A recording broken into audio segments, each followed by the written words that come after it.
안녕하세요. 승리한상 가족 여러분, 오늘 에베소서 6장 14절에서 20절까지의 말씀입니다. 에베소서의 20번째 강좌로 세 사람의 영적 무장 두 번째 부분입니다. 승리한 삶의 말씀 중심 예배 중심의 성경 전문 교사를 양성하기 위해서 만들어진 성경 공부 교재입니다. 승리한 삶이 2017년 7월 에베소서 말씀을 함께 묵상하고 있습니다. 승리한 삶을 발행이신 박효일 목사님의 구속사로 조망한 성경 연속 강해집을 통해서 편집이 되었습니다. 저희들이 신약을 완간한 후에 구약의 완간을 위해서 노력하고 있습니다. 저희들 다음 달부터 다시 시작하는 창세기의 말씀, 올해 내에 저희들 앞으로 8월과 9월 양 두 달간을 통해서 창세기를 마무리합니다. 그때는 이제 창세기서가 이제 완간되게 되고요. 그 다음에 저희들 계속적으로 구약 부분도 함께 출간을 할 것입니다. 그러면서 저희들 항상 승리하는 삶 특징은 신약과 구약을 오가면서 신구약의 조화를 맞추는 것입니다. 제가 여러 가지 면으로 이렇게 말씀 연구를 하고 또 설교를 하면서 준비를 해보는데 두 가지 방법 다 괜찮은 것 같아요. 저희들이 승리한 삶으로 여러분들이 신약을 말씀을 보고 있으면은 오히려 그 저서와 비슷한 아니면 그 저서와 비교되는 다른 말씀을 하든지 아니면 승리하는 삶을 가지고 함께 말씀을 나누면서 해당되는 말씀에 대한 더 깊이 있는 연구를 하시던지 이것이 굉장히 좋은 것은 우리가 영생의 말씀을 누구에게 배워 누구에게 가르칠 것인가라는 것을 항상 하는데 저희들이 현장에서 이 온라인에서 만나는 것이 아니라 오프라인에서 교제를 하면서 한 교회에서 신앙생활을 한다면은 아마 저는 이 부분에 대해서 여러분들이 듣고 또 들은 바를 또 다른 사람에게 가르치는 것까지 한번 연결시켜서 계속 훈련을 시키는 일을 할 것입니다. 하지만 지금 현재 저희들이 주로 이제 온라인에서 만나고 있기 때문에 여러분들께서 이 말씀을 보실 때 좀 더 궁금하고 좀 더 깊이 있게 보고 싶은 부분이 있으면은 그런 부분은 여러분들 카페나 아니면은 해당 그 밴드에서 아니면 해당 방송이 올라가는 유튜브에서 댓글로 그렇다면 이 부분에 대해서는 어떻게 생각하시는지 이 부분에 대해서는 좀 더 자세한 설명이 필요하다라는 멘트를 달아놓으시면 저희 박효일 목사님의 강해집을 기초로 하여서 또 함께 연구하는 분들과 논의를 하여서 그 부분에 대한 대답을 더 올려드리도록 하겠습니다. 그렇게 해서 함께 말씀을 나누고 있는 부분을 좀 더 깊게 연구하는 방법이 첫 번째 방법이고요. 두 번째 방법은 구약을 묵상할 때는 여러분들께서 개별적으로 말씀을 가르치는 분들이라면 신약이나 아니면 설교를 신약으로 하시는 것도 굉장히 좋아요. 제가 어려서부터 생활했던 강성교회에서는 오늘 본문 말씀이 신약이면은 교동문은 항상 구약을 읽는, 그래서 신구약을 함께 보는, 혹은 담임 목사님께서 신약을 설교하면은 부교육자들이 설교 시간에는 구약을 설교하는, 이렇게 신구약을 같이 나누면서 같이 봤는데 그것이 굉장히 좋은 게 뭐냐면 이 복음의 연속성을 우리가 계속 확인하게 돼요. 우리가 언약 신약 부분을 창세기 할 때는 굉장히 강조해서 그 부분을 자주 보여드렸었어요. 아마 7, 8월에 9월에 나오는 창세기 부분에서는 이 언약 신약의 표를 자주 이제 언급할 것 같진 않아요. 하지만 그 틀을 우리가 항상 가지고 있는데 구약에서 말씀하신 예수님, 하나님의 구속사가 신약에서 얼마나 잘 성취되고 그 성취가 얼마나 짜임새 있게 들어가는지 우리가 볼 수 있어요. 그리고 신약에서는 굉장히 많은 게 구약 성경의 인용이 많아요. 그 구약 성경에서 인용하는 부분이 있고 그 신학 사상을 인용하는 부분이 있고 그 내용을 인용하는 부분이 있고 다양한 형태에서 하나님께서 이 말씀을 주시기 위해서 얼마나 짜임새 있게 꼼꼼하게 역사하셨는지 볼 수 있어요. 이 모든 것이 결국 하나님의 준비하심 안에서 구속사로 우리에게 설명하는데 너무나 유익하게 구성이 되어 있다는 겁니다. 무엇이? 바로 신구약 성경이. 그래서 신구약 성경은 하나님의 말씀임을 우리가 의심할 수가 없어요. 이 안에 있는 구속사를 우리가 볼 때. 물론 세상 사람들이 여러 가지 분석의 툴을 만들었어요. 뭐 이런 툴, 무슨 이런 비평, 저런 비평, 이런 비평 많이 있어요. 근데 각자가 가지고 있는 기준으로 이 말씀의 일반적인 정보들만 수집하려 그랬을 때는 굉장히 어려움이 있어요. 해석상에. 스스로가 말씀을 이렇게 서로 부딪히는, 서로 충돌하게 해석을 하는 경우가 있어요. 근데 하나님의 말씀이 충돌하는 것이 아니에요. 우리의 해석이 충돌하는 경우예요. 그래서 그런 충돌을 방지하기 위해서 신구약 전체를 통해서 설명하고 있어요. 그래서 우리가 성경 말씀을 연구할 때 첫 번째 소개해드렸던 것은 승리하는 삶과 함께 학습하시면서 그 말씀을 좀 더 깊이 있게 연구하는 부분이 있고, 또 다른 부분에서는 신약을 볼 때 구약을 연구하는 방법이 있어요. 어제 제가 이 오늘 강좌에 대해서 미리 말씀드리면서 이 전신갑주 부분이 구약의 이사야의 인용이라는 말씀을 잠깐 드렸어요. 그리고 구약의 이사야의 인용을 통해서 그 구약의 이사야서 말씀이 어떤 배경에서, 어떤 배경이라는 건 역사적 배경과 여러 가지가 있지만 그 말씀의 문맥적인 배경에서 언제 이 말씀을 주셨고, 이 말씀의 성취가 무엇이었고, 이 성취를 이룬 이 안에서 오늘 예배소서가 우리에게 주시는 말씀의 의미가 무엇인지를 우리가 분명히 알아야 된다는 거예요. 그것을 연결해서 보자는 거예요. 이들 때 신구약을 같이 봤을 때 더 우리가 잘 이해하고 바르게 적용할 수 있는 부분이 굉장히 많다는 거예요. 그래서 여러분들이 말씀을 연구할 때 이 두 가지 방법을 같이 어느 한 가지를 선택해서 한번 직접 해보시는 것이 굉장히 좋은 것 같아요. 그 해당하는 말씀을 좀 더 깊이 있게 묵상하든지 아니면 구약의 말씀을 보든지. 그래서 1년 성경 일필표를 가지고 읽을 때도 이 쭉 읽는 것도 괜찮지만 승리한상과 같이 혼용해서 성경 말씀을 읽으신다면은 쉬운 구약을 약간 바꿔가면서 읽으시는 것도 제가 추천드리고, 아니면은 또 저희들 지금 현재 기획하고 있는 책이 1년 365일 동안 예수 그리스도의 사역을 중심으로 365일 이 성경 집을 만들려고 그래요. 이거는 물론 연속 강해 설교는 아니에요. 교회력에 의한 편집 혹은 1년 1독을 중심으로 한 편집, 이 두 가지 포맷을 지금 전부 준비 중에 있어요. 이것을 가지고 여러분들이 말씀을 접근하신다면은 그때 그날 1년 성경 읽기를 통해서 읽었던 그 교훈과 우리가 승리한 삶을 통해서 좀 더 깊이 있게 묵상하는 내용이 서로 연결되면서 여러분들에게 정말 이 복음의 놀라운 은혜를 더할 수 있는 기회를 줄 겁니다. 그래서 여러분들이 그 방법을 한번 찾아봤으면 좋겠어요. 왜 이 방법에 대해서 장황하게 설명했는지 오늘 본문 말씀 때문이에요. 오늘 본문 말씀이 바로 구약의 이사야에 인용된 부분이 있기 때문에, 구약에서 이사야서 59장에서 이 전신갑주에 해당하는 말씀을 주셨대. 물론 전신갑주라는 표현은 안 나와요. 근데 하나님의 갑옷에 대해서 표현을 하는데 바로 오늘 본문의 내용이 나오죠. 그래서 그 내용이 나왔던 배경과 그 배경의 말씀이 신약에서 어떻게 성취되었고, 이러한 것을 이제 어떤 식으로 우리에게 주시는지를 우리가 함께 묵상해 보도록 하겠습니다. 자, 이번 주에 우리가 그래서 같이 묵상하고 있는 내용은 뭐냐면, 하나님이 세우신 질서가 참된 질서임을 우리는 어떻게 확인합니까? 라는 거예요. 이것은 성경에만 있는 굉장히 놀라운 부분입니다. 무엇이냐면 성경에서 말씀하셨던 모든 언약이, 더 구체적으로 일반 사람들도 이해할 수 있는 표현으로 말하면 모든 예언이 성취되었다는 것입니다. 하나님께서 말씀하신 그것은 반드시 성취되었다는 거예요. 그래서 하나님의 세우신 질서가 참된 질서라는 거예요. 이것은 쉬운 구약 전체를 통해서 우리가 항상 확인하는 거예요. 그리고 이것은 현대 사회에서도 동일하게 적용되고 있다는 거예요. 이것을 우리가 오늘 말씀을 통해서 조금이나마 한번 나눠보도록 하겠습니다. 자, 세 사람의 영적 문장 두 번째입니다.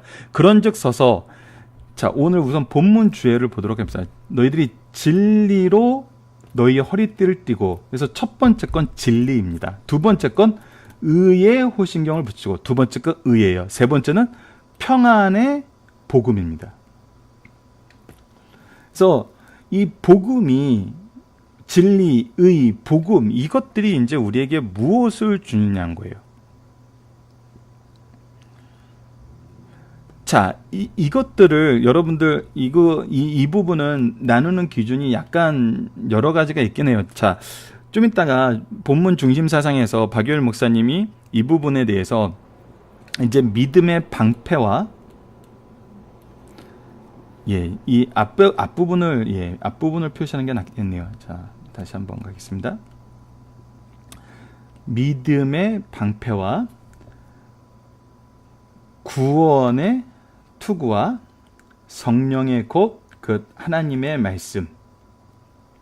자, 이 부분을 보면서 이제 총 몇 가지냐면 하나, 둘, 셋, 넷, 다, 6가지를 얘기하고 있어요. 근데 이것을 이제 어떻게 나누느냐에 따라서 좀 다르게 있는데, 일반적으로 이 1번에서부터 5번까지를 뭘로 보냐면 방어용 도구로 보죠. 그리고 공격용 도구는 하나님의 말씀으로 봐요. 이것이 우리가 일반적으로 가지고 있는 생각이에요. 근데 실질적으로 전투를 전문적으로 연구했던 사람들이 봤을 때는 이 방패서부터가 전투용 도구라는 거예요. 이 위에 게 방어용 도구고요. 그 세 개가 나눠진다는 거죠. 이 부분에 대해서 우리가 애니메이션에서도 굉장히 잘 표현하는 게 캐칭 더 드래곤 잡기였나요? 그 애니메이션이 있는데 거기서 칼과 방패 둘 중에 하나만 선택해야 될 때가 오면은 무엇을 선택해라? 방패를 선택하라 그래요. 왜? 이 방패는 전투용, 칼보다 더 유용한 전투용 무기가 되기 때문이거든요. 그래서 이것을 세 가지로 보면은 이렇게 이제 그 구조를 보면 이렇게 보입니다. 자, 첫 번째 진리의 허리띠예요. 진리는 뭐냐면 요한복음 17장에서 진리로 붙잡아 주십시오. 그리고 진리는 곧 하나님의 말씀입니다. 그랬어요. 그래서 하나님의 말씀. 이 진리라는 것은 우리가 신학적으로 개혁주의에서는 가장 중요하게 얘기하는 것이 두 가지가 있는데 바로 그것이 무엇이냐면 이 진리를 통해서 우리에게 주신 진리를 가르쳐 주신 하나님 말씀의 그 핵심이 두 가지가 뭐냐면 바로 창조신앙과 부활, 즉 대속신앙이에요. 즉 우리가 진리라고 얘기하는 건 뭐냐면 바로 하나님께서 창조하셨고 하나님께서 우리의 대속을 이루셨다는 거예요. 이것이 바로 성경에서 가르쳐주는 진리예요. 이 두 가지 진리가 핵심적인 거예요. 이 두 가지 진리로 우리가 무엇을 할 수 있냐면 하나님의 의를 실천할 수 있어요. 이 진리를 통해서 나오는 것이 바로 하나님의 의예요. 그래서 이것은 하나님의 사람으로 하나님의 우리가 주일날 업로드되는 위크스터디에서 이미 의와 거룩함과 이 지혜에 대해서 얘기를 했잖아요. 그런 것처럼 이 의라는 것은 바로 하나님의 뜻을 가지고 행동하는 거거든요. 그것이 우리에게 무엇으로 다가오냐면 항상 복음으로 다가온다는 거예요. 평안을 주는 복음으로. 이것이 바로 그리스도의 모습이거든요. 그리스도인들의 모습이거든요. 진리와 의와 평안의 복음. 그렇다면 우리가 이 안에서 경험하게 되는 건 뭐냐면 진리를 통해서 우리가 믿음의 방패를 소유하게 돼요. 우리가 믿는 것은 하나님이 창조주이고 구속을 이루셨다는 거예요. 대속을 이루셨다는 거예요. 구속사를 완성하셨다는 거예요. 그래서 오로지 구원의 길은 오직 예수님밖에 없다는 거예요. 예수 그리스도밖에 없다는 거예요. 그것이 우리의 믿음의 방패예요. 이것이 세상의 모든 것을 싸워 무찔러 수 있는 거예요. 그래서 이것을 가지고 무엇을 하냐면 이것은 능히 악한 자의 모든 불화살을 소멸하고, 그러니까 불화살을 소멸한다는 건 악한 자의 모든 계략과 계책을 우리가 이겨낼 수 있다는 거거든요. 어제 우리가 영적 싸움이라고 얘기했던 그 계계들을 우리가 바로 이 믿음의 방패로 물질릴 수 있는 거예요. 그리고 우리에게 이 의를 통해서 분명하게 소개되는 건 뭐냐면 이 구원이라는 거예요. 우리가 하나님의 의를 힘입었어요. 하나님의 의로서 나아가요. 그랬을 때 우리에게 무엇이 주어지냐면 구원에 대한 확신이 주어진다는 거예요. 구원의 통로로서의 우리들의 사명이 분명해진다는 거예요. 그랬을 때 우리가 평안의 복음을 들고 나가는 그것은 뭐냐면 하나님의 말씀이라는 거예요. 하나님의 말씀이라는 거예요. 성령의 검인 하나님의 말씀. 그래서 14, 15절과 16, 17절은 서로 방어와 공격에서 이 진리가 믿음을 이끄는 거에서 의가 구원을 우리에게 확실하게 주는 것으로서 복음이 하나님의 말씀으로 검이되는 것으로서 서로 짝을 이루고 있다는 것이죠. 그렇다면 우리가 어제 말씀에서 우리가 영적 전쟁을 위해서 이 전신갑주를 입어야 되는데 이것을 우리가 무엇이라고 할 것인가? 우리 삶 속에서 이것이 무엇인가? 진리는 하나님의 말씀이에요. 하나님이 누구를 짐을 아는 거예요. 하나님의 기준을 아는 거예요. 즉 선악의 기준이 하나님의 기준인 거예요. 이 선악의 기준이 하나님이 되는 것은 우리가 하나님이 창조주 하나님과 대속을 이루신 우리의 대속을 성취하신 하나님이라는 걸 알아요. 삼위일체 하나님께서 이 구속사를 어떻게 이루셨는지를 분명히 아는 거예요. 그리고 이 진리를 가지고 나가는 거예요. 이것을 가진 자로서의 삶, 이것을 전해야 하는 자로서의 삶을 사는 거예요. 그것이 바로 의의 호신경이고 구원의 투구예요. 그래서 이거는 평화의 복음이에요. 평화의 복음으로 신을 씌웠어요. 우리가 가는 곳마다 바로 예수 그리스도의 평화의 복음이 일어나요. 근데 이것은 곧 뭐예요? 성령의 검, 하나님의 말씀이에요. 결국은 무엇에서 시작해서 무엇으로 끝나는 삶이냐면 하나님의 말씀에서 시작해서 하나님의 말씀으로 끝나요. 하나님 말씀보다 더 중요한 게 없고 더 능력 있는 게 없어요. 자, 여기서 잠깐만 우리가 이 말씀에 인용이 되는 이사야서 59장 15절에서 19절까지의 말씀을 잠깐 읽어드리도록 하겠습니다. 15절부터 보면 이렇게 나와 있습니다. 성실이 없어짐으로 악을 떠나는 자가 탈취를 당하는도다. 여호와께서 이를 살피시고 그 정의가 없는 것을 기뻐하지 아니하시고. 그러니까 모든 성실, 모든 진리가 사라졌어요. 자신들의 진리가 살아서 자신들의 악을 행하면서도 악을 성취하면 그것이 의가 되고 진리가 된다고 믿는 사회예요. 우리 성공한 구테타는 구테타가 아니다. 우리 영웅이다라고 얘기하는 많이 하죠. 그건 뭐예요? 결국 누군가의 기준이 성취되느냐에 의해서 그 기준을 성취한 사람들은 항상 의고 아무리 옳은 것을 얘기했어도 그것이 성취되지 않으면 그들은 악이 된다는 거예요. 그것이 세상 역사가 보여준 결과예요. 하지만 뭡니까? 하나님께서는 오직 진리인 하나님의 말씀을 통해서 이 의를 이루신다는 거예요. 그래서 15절에 성실이 없으므로 악을 떠나는 자가 탈취를 당하는도다. 여호와께서 이를 살피시고 그 정의가 없는 것을 기뻐하지 아니하시고. 하나님께서 이것을 기뻐하지 않으세요. 16절을 보면은 사람이 없음을 보시며 중재자가 없음을 이상히 여기셨으므로. 이 땅에서 이 일을 행할 사람이 아무것도 없어요. 진리를 가지고 사는 사람이 없어요. 그래서 어떻게 하시냐면 자기 팔로 스스로 구원을 베푸시며 자기의 공의를 스스로 의지하사. 어떻게 하세요? 하나님께서 직접 이 일에 개입하신다는 거예요. 그래서 이사야서 59장 17절부터 바로 오늘 본문에 인용된 부분이 나옵니다. 공의의 갑옷으로 삼으시고. 자, 여기서는 무엇을 얘기하냐면 공의로 갑옷을 삼으셨다 그랬어요. 바로 의의 호신경을 붙이고 하고 비슷한 의미예요. 구원을 자기 머리에 써서 투구를 삼으시고 바로 이 구원의 투구를 쓰셨어요. 보복의 속옷으로 삼으시며 열심을 입어 겉옷을 삼으시고 그리고 보복과 열심으로 속옷과 겉옷을 삼으셨어요. 뭘 하시냐면 18절에 그들의 행위대로 갚으시되 그 원수에게 분노하시며 그 원수에게 보응하시며 섬들에게 보복하실 것이니라. 이 모든 것을 선악간에 하나님의 의의 기준으로 심판하신다는 거예요.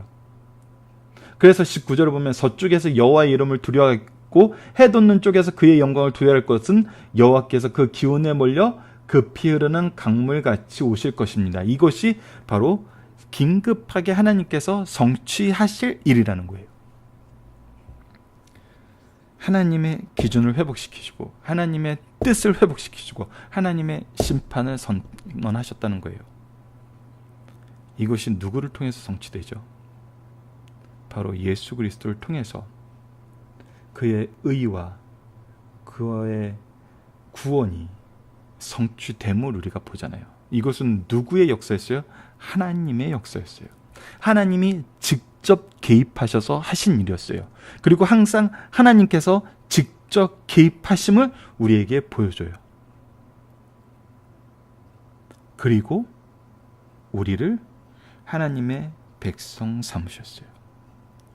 하나님의 이 의와 구원의 역사가 어떻게 승리하는지를 우리로 하여금 보게 하시고 우리를 선택하셔서 그 곳에서 우리를 구원하셔서 하나님의 백성 삼으셨어요. 그리고 이제 우리를 선택하셔서 하나님이 가지고 계시던 그 의와 구원의 능력을 지금 우리에게 주고 있어요. 다시 한번 말하면 하나님이 이 유지 전신갑주에서 주시는 진리 허리띠, 의의 호신경, 평안의 복음, 믿음의 방패, 구원의 투구, 성령의 검, 즉 하나님의 말씀, 이 모든 것은 누구의 것이었어요? 하나님의 것이었어요. 하나님의 것이었어요. 하나님의 것이었기 때문에 이것을 가지고 질 수가 없고 실패할 수가 없는 거예요. 하나님의 것을 우리에게 허락해 주신 거예요. 하나님의 능력을 우리에게 허락하신 거예요. 하나님의 역사를 우리를 통해서 성취하려 하시는 거예요.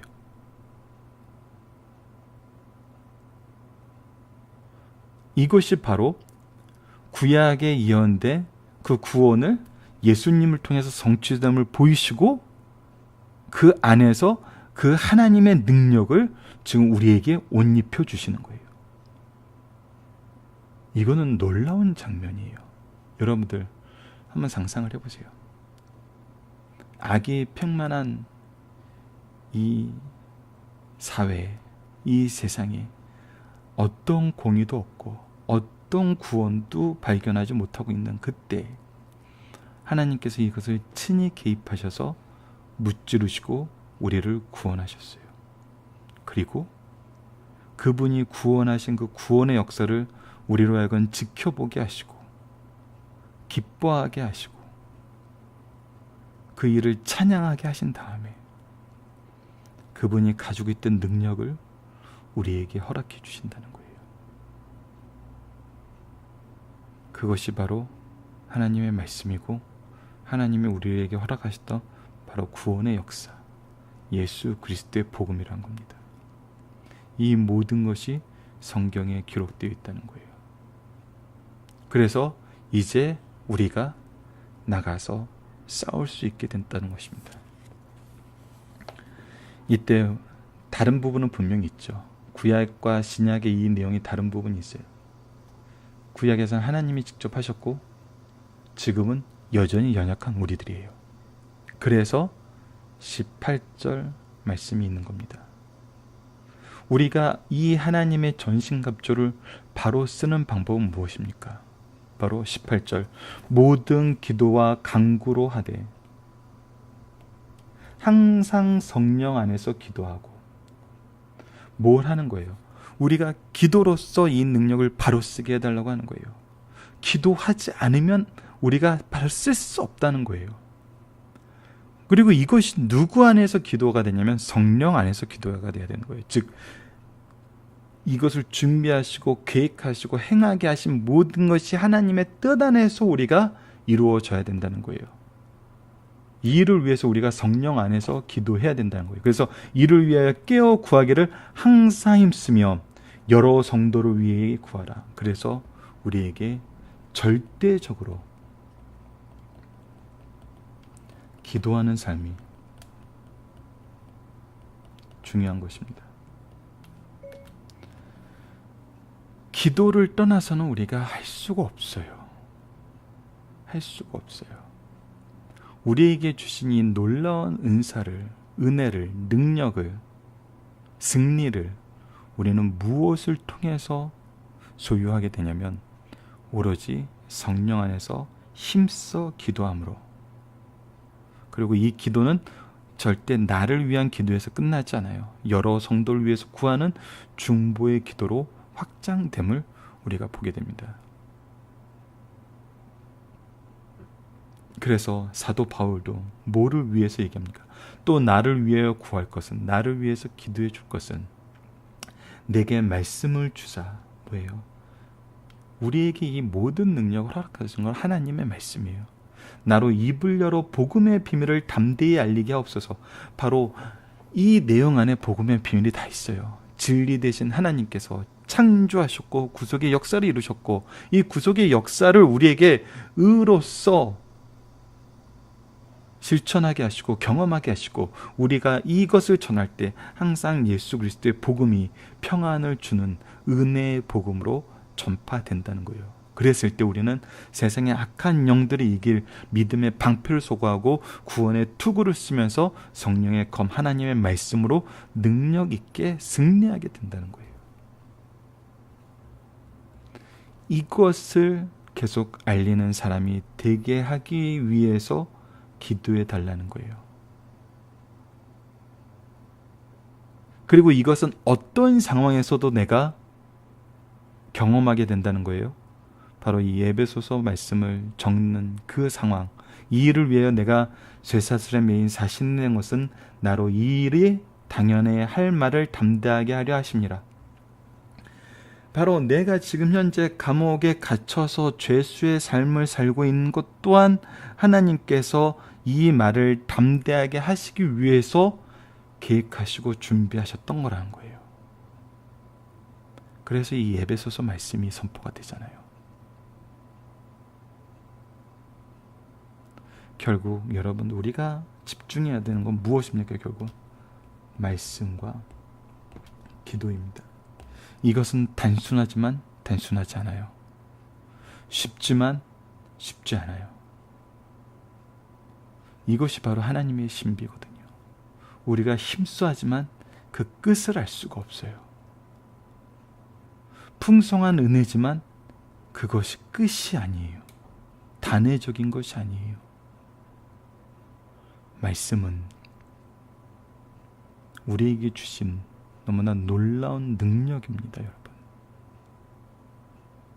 이 말씀을 통해서 하나씩 이 세상을 이길 하나님의 기준을 발견하세요.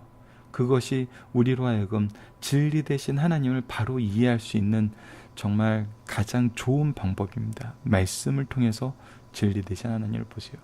그리고 하나님의 기준으로 하나님의 의를 실천하는 사람이 되세요. 그랬을 때 우리를 통해서 예수 그리스도를 알리는 평화의 복음이 선포되게 됩니다. 이 말씀은, 이 진리는 우리에게 믿음의 방패를 줌으로써 모든 보라를 소멸하게 하고 우리가 가는 곳마다 구원이 일어나는 어마어마한 능력을 우리에게 가지게 하시면서 하나님의 말씀으로 세상을 이기는 승리를 경험하게 하십니다.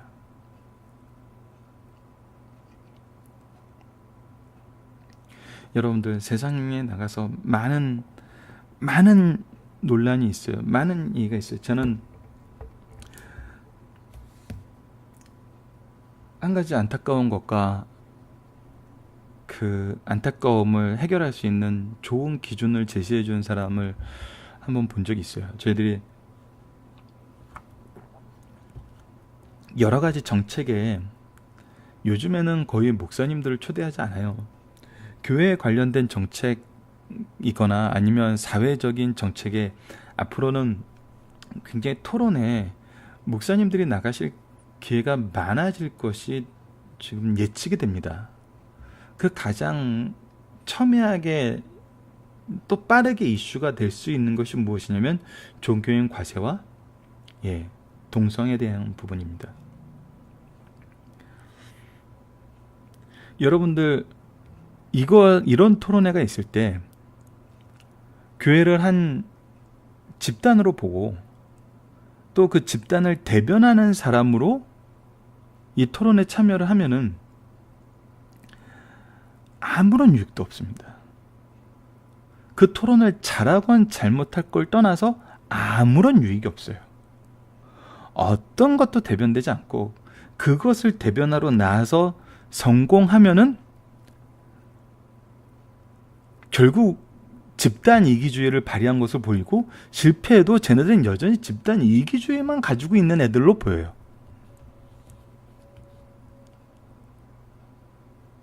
근데 미국의 한 목사님이 예전에 CNN 레킹 라이브가 있었는데, 그것은 토론을 주로 하는 프로그램이죠.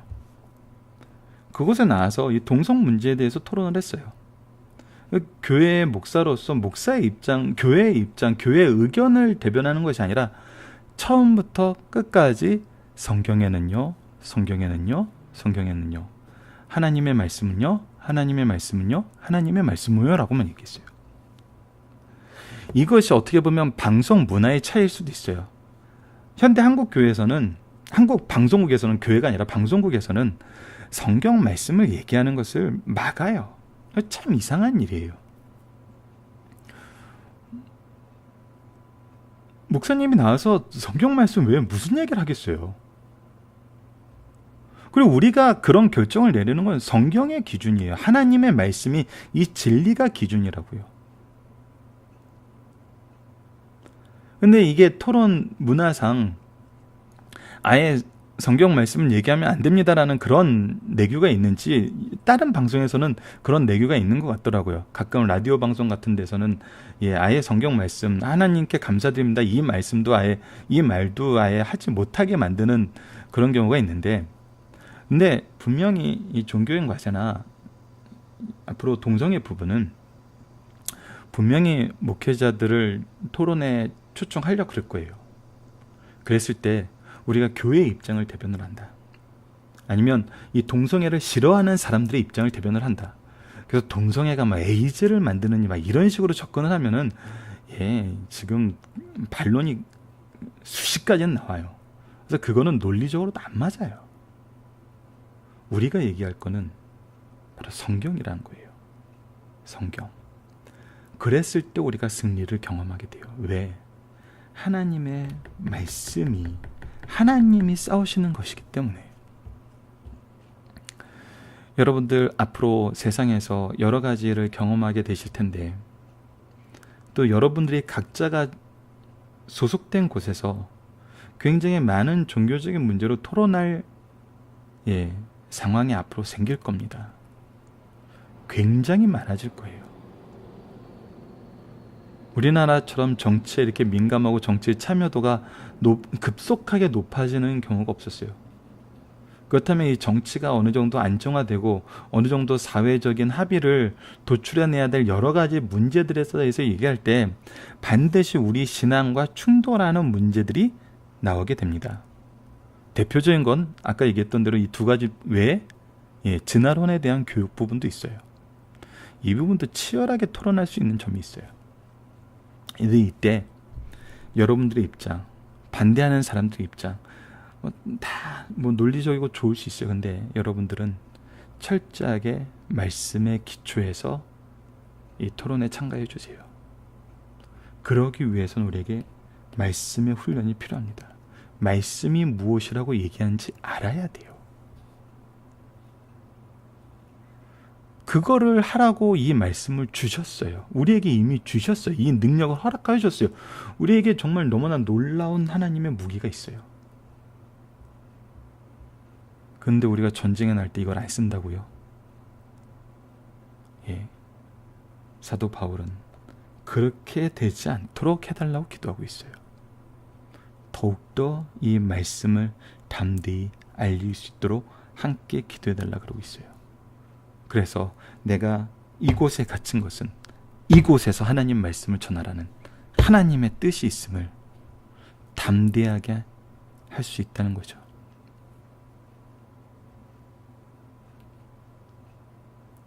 우리 승리한 산 가족들은 바로 이런 용사가 되어야 됩니다. 언제 어디서건 하나님의 말씀으로 승리할 수 있는 사람. 하나님의 말씀으로 승리한다는 건 여러분, 말씀으로 논리적으로 우리가 그들을 설득한다는 것이 아니에요. 그걸 착각하시면 안 돼요. 논리적으로 설득이 안 돼요. 그리고 말씀이 그들의 논리를 100% 타파하지 못해요. 왜 그러냐면 그들은 철저하게 다른 기준을 가지고 생각을 하고 있거든요. 여기서 우리가 하나님의 능력을 경험하는 부분이에요. 우리가 논리적으로 이긴 것 같지도 않아요. 그들이 뭐 받아들이는 것 같지도 않아요. 그런데 무엇이 되었냐면 이 부분이 굉장히 중요합니다. 무엇이 되었냐면 하나님의 말씀이 선포되었어요.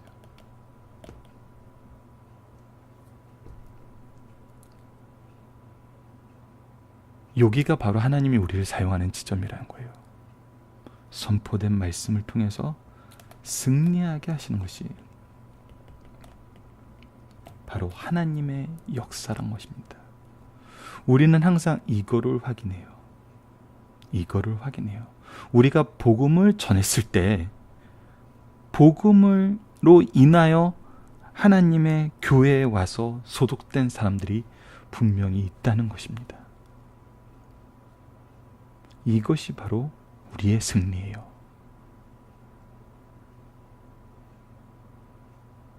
이것이 바로 우리의 승리라는 겁니다. 그래서 우리가 포커스를 맞춰야 되는 부분은 바로 선포입니다. 하나님 말씀의 선포. 이것을 잘 기억하시고 앞으로 이런 상황이 있을 때 담대하게 말씀을 전할 수 있는 승리한 산 가족 여러분들 되었으면 합니다. 본문 묵상을 간단하게 보도록 하겠습니다. 우리에게 주신 하나님의 전신갑주는 무엇입니까? 바로 6가지 우리가 살펴봤습니다. 영적 전쟁의 방법은 무엇인가요? 항상 기도함이에요. 우리가 이것을 소유하고 이것으로 바르게 이길 수 있는 방법은 오로지 기도회밖에 없어요. 그래서 바울이 자신을 위해서 부탁한 건 무엇입니까? 바로 이 복음을 담대히 알릴 수 있도록 함께 기도해달라는 거였어요. 그래서 내가 이 자리가 어떤 자리냐면 하나님께서 복음을 전하기 위해서 나에게 주신 자리란 거예요. 그것이 비록 쇠사슬의 메인 곳이지만 우리의 삶 자체가 항상 이렇다는 거예요. 이곳이 바로 하나님의 말씀을 전해야 되는 곳이라는 거예요. 그래서 이 전신갑주를 주신 거예요. 그래서 기도함으로 승리하는 것을 경험하게 하시는 거예요. 우리는 선포하게 됩니다. 다시 한번 구약의 내용을 여러분들 자세히 보시기 바라는 거니 앞으로 우리가 8월, 9월, 특히 9월 달에 요셉의 부분을 보는데 요셉이 언제 총리가 됩니까? 언제 총리가 돼요? 왕과 고관, 대관, 대작들에게 하나님의 뜻을 선포할 때잖아요. 하나님의 복음을, 하나님의 구원의 계획을 선포할 때예요. 다니엘이 언제 총리가 돼요? 그가 하나님의 계획을 선포할 때예요. 하나님의 뜻을 선포하는 것이 세상에서 우리가 승리하는 길입니다. 하나님께서 우리에게 맡기신 파트예요. 사도 바울은 자신의 삶을 통해서 이것을 우리에게 항상 보여줬어요. 자, 중심 사상을 보도록 하겠습니다. 영적 전쟁은 혈과 육에 보이는 것과의 싸움이 아니라 보이지 않는 통치자들과 권세자들, 즉 악한 영과의 싸움이라는 것을 분명히 얘기해 줍니다. 이 싸움은 승리로 장식하기 위해서는 하나님의 전신갑주를 입어야 합니다. 전신갑주란 전쟁터에 나가는 군사가 적의 공격을 막기 위해 완전 무장한 상태를 말해요. 성도들이 영적 전쟁에서 입어야 할 전신갑주는 인간에 의해 만들어진 것이 아니라 하나님의 능력, 즉 그분이 제공하는 방법과 무게예요. 이것이 뭐예요? 바로 하나님이 쓰셨던 바로 그거예요. 하나님의 것이에요. 이것으로만 사탄을 싸워 이길 수 있다는 사실을 가르쳐줘요. 이것으로만 우리가 세상을 이길 수 있어요. 영적 전쟁에서 승리하기 위해서 하나님께서 주신 무기인 전신갑주로 중무장을 해야 됩니다. 전신갑주를 살펴봅시다. 성경에 나타난 하나님의 계시, 성도들의 성실성인 진리의 허리띠, 그리스도부터 전가된 의와 성도가 이루는 도덕적 의의 의인 호의신경, 그리스도로 말미암아 하나님과 사람을 화목시키는 평화의 복음, 복음의 신, 그리스도의 구속의 성취, 하나님의 약속을 믿는 믿음의 방패, 하나님의 구원에 대한 확신과 마지막 날의 부활의 영광으로 우리의 구원이 완성될 것을 믿는 구원의 투구. 이상 5가지 방어용 무기가 있습니다. 또한 공격과 방어를 겸용할 성령의 검, 곧 하나님의 말씀이 필요합니다. 이 무기로만 영적 전쟁에 임하여서 승리할 수 있다는 사실을 가르쳐 줍니다. 자, 마지막 3번째입니다. 영적 전쟁에서 승리하기 위해서 우수한 무기를 가져서만 안 돼요. 잘 훈련된 병사가 있어야 돼요. 영적 전쟁에서 승리하려면 좋은 무기를 손질하여 성령을 유지할 수 있어야 돼요. 이것이 무엇입니까? 바로 기도라는 거예요. 영적 전쟁에서 아무리 좋은 무기가 있어도 기도하지 않으면 녹슨 무기와 같아요. 또 성령 안에서 본인만 위하여 기도할 뿐 아니라 여러 성도들과 특히 사역자들을 위해서 끼어서 기도하여 총체적으로 정렬이 증가돼야 돼요. 이것은 기도의 특징이에요. 기도는 언제 어디서나 나의 기도로 끝나지 않아요. 하나님께 바로 드리는 기도는 항상 중보의 기도로 확장돼요. 이것은 시편의 다윗의 기도에 무지하게 나와 있어요. 항상 다윗이 자기의 문제를 가지고 기도하다가 무엇은 기도로 연결이 되냐면 민족을 위한 기도, 하나님의 백성을 위한 기도, 죄인들을 위한 중보의 기도로 나아가요. 그것이 바로 제사장의 모습이거든요. 이것을 우리가 항상 기억해야 됩니다. 자, 살펴보기 정답 여러분들 카페를 통해서 확인해 주시고요. 적용하기 문제 간단하게 보도록 하겠습니다. 하나님이 주신 전신갑주와 기도로 싸우는 영적 전쟁에 우리가 반드시 승리하게 되는 이유는 무엇입니까? 이것을 통해서 우리의 전쟁은 언제 어디서 어떻게 준비되고 시행되는 것을 좀 가르쳐줍니까? 여러분들 아까도 말씀드렸다시피 기준은 복음의 선포입니다. 이것이 우리 전쟁의 최종 목표예요. 하나님은 이 일을 하시는데 우리를 사용하시겠다 그랬어요. 예수님께서 승천하시면서 선포하신 것도 바로 이거예요. 이것을 전하라는 거거든요. 가르치라는 거거든요. 이 이후의 삶은 하나님께서 해결하신다는 거예요. 그렇기 때문에 이것을 미리 준비하는 거, 바로 말씀의 훈련, 기도의 훈련이 필요하다는 것입니다. 자, 말씀을 기초로 기도하기를 통해서 마치겠습니다. 하나님, 우리에게 여호와의 전신갑주를 허락하시고 친히 싸우시고 승리하신 후 우리에게 이것을 맡기심으로 우리로 하여금 확실한 승리를 미리 선언하고 나아가게 하심을 감사합니다. 이미 승리한 이 전투를 기도함으로 나아가게 하소서. 항상 주님께서 대신 나가서 싸우심을 기도로 확인하게 하시고 기도로 승리하게 하여 주소서. 그리고 이 모든 승리가 다시금 우리의 교회를 통해서 다음 세대에 계승되도록 인도하여 주소서. 예수님 이름으로 기도드립니다. 아멘.